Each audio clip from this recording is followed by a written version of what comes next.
Hey guys, welcome back to Music Talk with John. I just picked up actually some cool stuff. I'm gonna do a couple different videos of this other stuff, but this one's gonna be focusing on the new Buckingham Nicks release that just came out. And I have an original. I guess it's an original. I don't know. It's an older copy, whatever it is. I don't even know what the date is on this one. Just got this last year. I was pretty happy to get it. I don't know if they even have a date anywhere on this thing. I don't know how to tell if there's only one. If they ever I don't think they ever reissued this before, so this is definitely an older copy. This is my original copy there. It's on Polydor there, and then you have the gatefold with the lyrics all up in there. And then the back cover, which is kind of cool.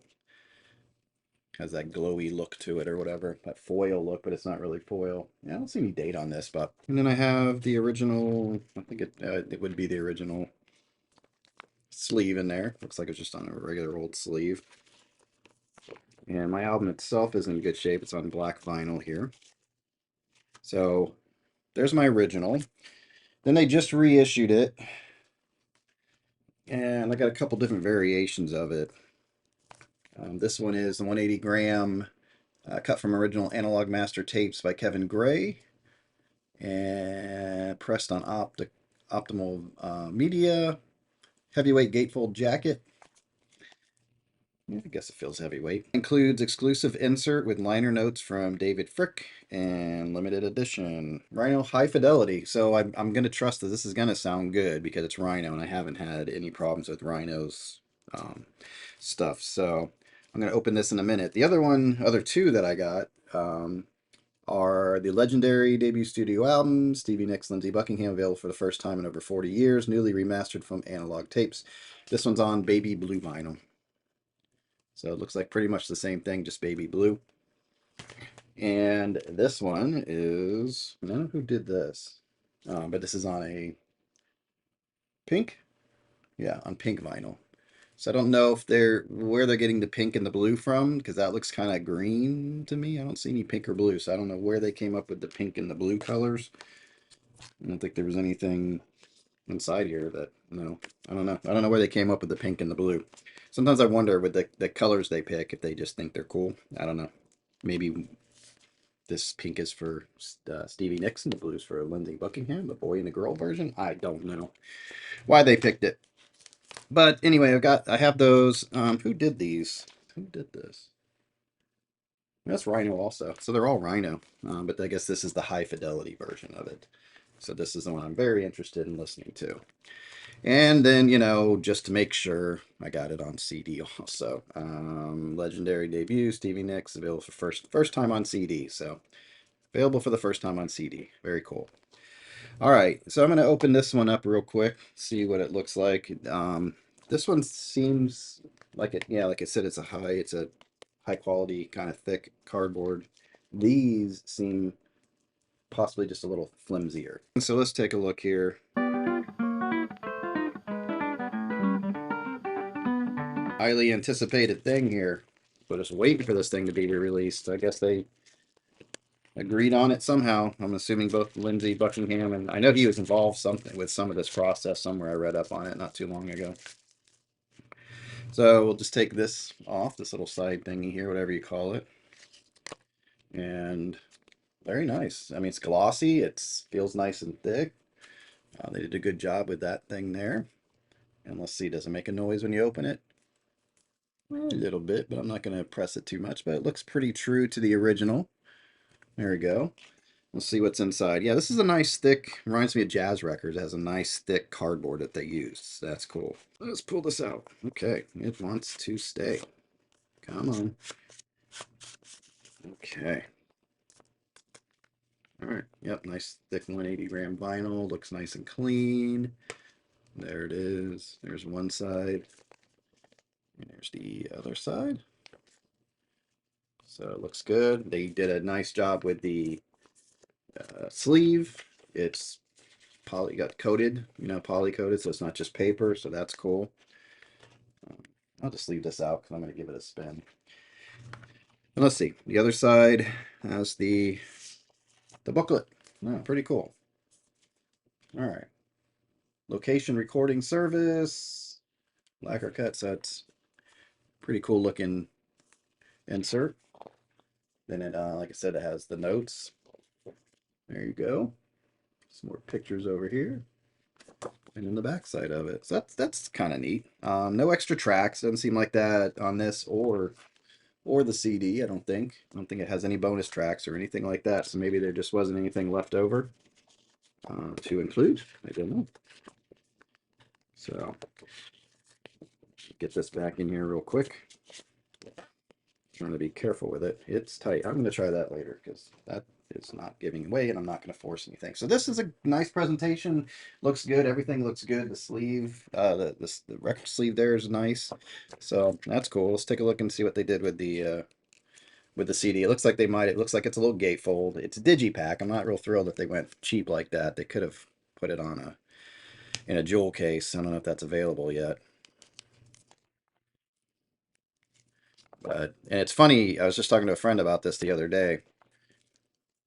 I started keeping the hype stickers on CDs. I never did that before, but once I started collecting vinyl, I liked the hype stickers because it gave you some information about the album that I might have forgotten about. So I always stick that in there. And now I do the same thing with anytime I get a CD. If there's information, a hype stick, I put it in the case.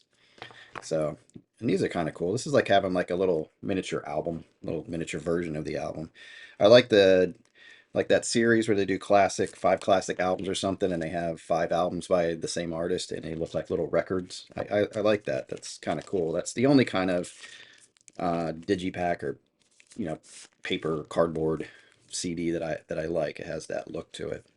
So so the back's the same, and then here's it's got the same has the same picture. A little bit less information, I guess, than the album, but there it is. And then the CD. Yep, it's also Rhino. So there you go. So what I'm going to do, I don't have the biggest system in the world, but I can definitely tell the difference between, oh, there's a little thing in here too. Let me see. There's your little book. Here's it. And it folds out, looks like lyrics. Yeah, lyrics. So that's cool. I'll just make sure I put it in a good place where it doesn't get dinged up because these cardboard ones get dinged up. That's what I like about the classic album series. Even though they're kind of like this, they're in a box, so that keeps it, pretty well intact. So I'll put the hype sticker in here later. But what I'm going to do, like I said, I don't have like the greatest system back there, but I can definitely tell when an album's well done. I can hear the difference in certain things. So I'm going to do a three-way. Three-way. I'm going to compare the original, give it a play. So I'll be back. I'm going to do this and then come back and finish this video. So I'm going to do that one, the new one, and they look pretty. Here's the new one. It's just glossier looking than the other one, but they stayed pretty true to the artwork. It looks nice and clean. Everything looks cool there. Looks right. So I'm going to listen to the original. Then I'm going to listen to the Rhino Hi Fidelity. I can't talk. High Fidelity. And then I'm going to actually listen to the CD and see if I notice any differences. So I'll be on a Buckingham Nicks kick here. I'm going to go through and listen to all 3 of those. So anyway, I'm going to cut here and I will listen to them and then I'll let you know what I find out. Okay, so I listened to all 3. I listened to the original, I listened to the Rhino Hi-Fi, and I listened to the CD. And I have a pretty clear decision that I've made. Got noises behind me. Pretty clear decision as far as which ones I thought sounded better. What the winner is. It's a good album. I just listened to it 3 times in a row, and I could listen to it again. It's a fun album. The one song that really stuck out to me that had that Fleetwood Mac sound to come, that was gonna be on that first album that they did with Fleetwood Mac, would be the first song on side 2, which would be the 6th song on the CD, Don't Let Me Down Again. Both of them are singing, but the drums, the way they're rolling, just sounds like the Mick Fleetwood sound on the some of the stuff coming up for the first Fleetwood Mac album with them and Rumors. So it really gives you a good taste, but good hooks, melodies, all that. So if I'm going to rate it while I'm kind of letting you know about which album sounded better, I decided on a 4.5 out of 5 stars. It's a good album. It's just really well done, well produced, just fun to have.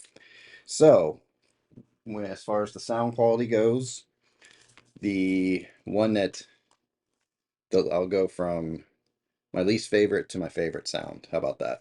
So this was good, but it had some, once I got to the last two tracks or so, there were some pops on it. It's a pretty clean album, but there were a couple pops on there. But it sounded good. Like when I played it, sounded fine. If this is the only album that I had, the only copy of it, I'd be fine with it. But there was a significant difference when I don't want to touch it because the front's really glossy, so I'm trying not to touch the front. But this Rhino Hi-Fi, it yeah. Once I put that on after playing the first one, I was like, oh, okay. Here's this is why they remaster things, they redo it because it really it just was clearer, cleaner, just more it just added to the feel of the whole album and you could just hear the difference. Again, if I only had this one to play it would be fine, but now that I've heard that one I'm like, oh well, yeah. So yeah, it's a big difference. Good job with the whatever they did with it remastering. I forgot what exactly they did to it, but they definitely brought the sound out and really cleaned it up and gave it a little more oomph. I don't know how you describe it, more warmth, things like that that you want in vinyl. So it would be the original Rhino Hi-Fi, but I thought this sounded, you know what, it's strange because this sounded just as good as the Rhino Hi-Fi to me, but I like this a little bit better because CDs you don't have any extra noise. Although it's not a noisy record on the Rhino Hi-Fi. I could just tell the difference between playing vinyl and a CD, and to me it was just much more cleaner, more pure off the CD. So they did a really good job of capturing the warmth and everything on the CD too. So I would say the CD wins on this. But if you're looking to get a good sounding vinyl copy of it, I would go with definitely the Rhino Hi-Fi. I know there's other copies.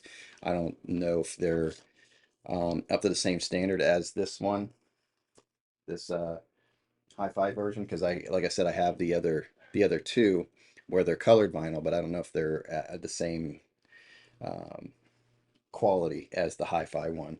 So this is the one you want to get where it has a little side thing here and it says Rhino and all that.